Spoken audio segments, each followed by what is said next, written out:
Okay. The electric force of some thing 1 on charge 1 on charge 2, I've given as K, the constant, which is almost 9 times 10 to the 9th Newton meter squared per Coulomb squared, times the charge of thing 1 times the charge of thing 2, divided by the distance between them squared on a radial vector outward. Now, in a lot of cases, tremendous number of cases really, we can change rearrange the universe and define this to be on a coordinate, on a single axis, and say, okay, lovely, we can fix that. What if we can't? What if I have some coordinate system, x and y, the problem is starting by forcing me to deal with. And I have some point charge at a position vector r1,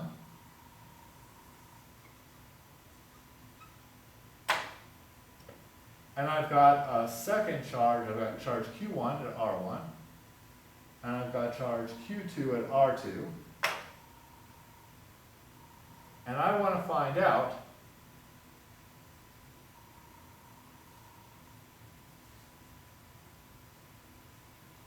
what's the electric field, thing 1 on thing 2. And, okay, I didn't draw that great. Heck, let me go ahead and break down and draw. This is something that is quite clearly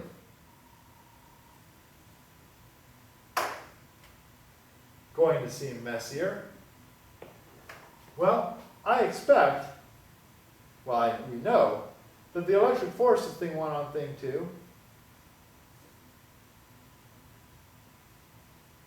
is radially outward. So how the heck do we find that? It's doable. You can't lose track, you can't be sloppy, but it's eminently doable, because let's look what's happening here. I've got this separation. Let's call that delta r. That's the separation between those two. Notice that if I draw delta r as going from r1 to r2 in the same direction as the force, then I can write this equation as the electric force of thing 1 on thing 2 is equal to K times Q1 times Q2 divided by the magnitude of delta r squared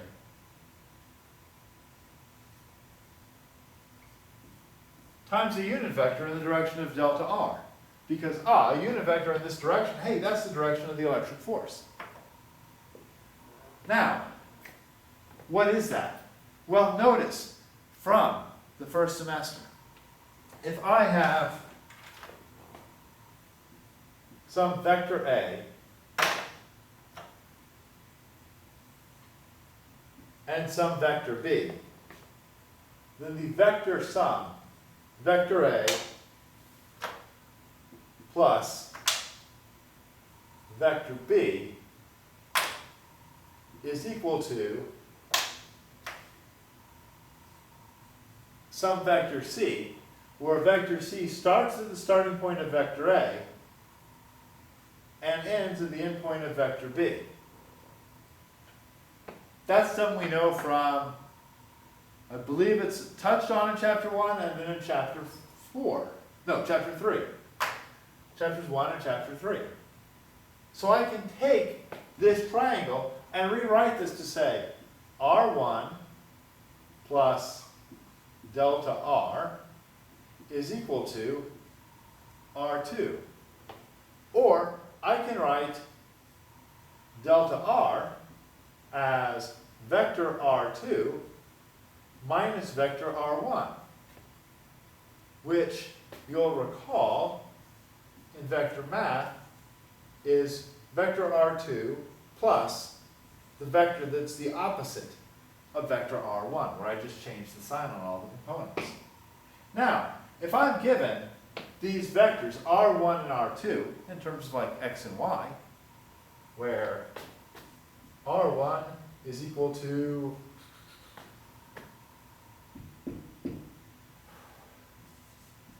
A1 x plus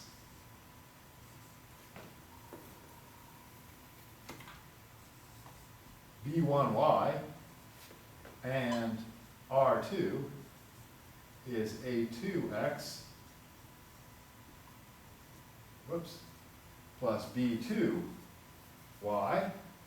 Then, finding the vector r2 minus r1 is algebra.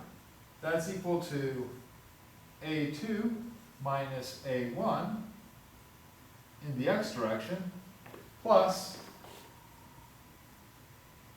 b2 minus b1 in the y direction. So I can say, okay, that electric force of thing 1 on thing 2 is equal to K, Q1, Q2 over R2 minus R1, the magnitude of that squared. Well, if this R2 minus R1 is equal to A2 minus A1 in the x plus B2 minus B1 in the y, then the magnitude of R2 minus R1 is equal to the square root of the x component, A2 minus A1 squared, plus the y component, B2 minus B1 squared, and then take the square root of that. So now, I can find that pretty easily. Now what's a unit vector in the direction of delta r? Well, I know that the delta r is r2 minus r1, which is in the right direction, but it changes the length. So I need to divide by its own magnitude to make this a unit vector. It's clumsier, and that's why I treat this as an A-level objective when I am able to use this system. I'm marking this as a more difficult technique, but not out of reach. Just be careful.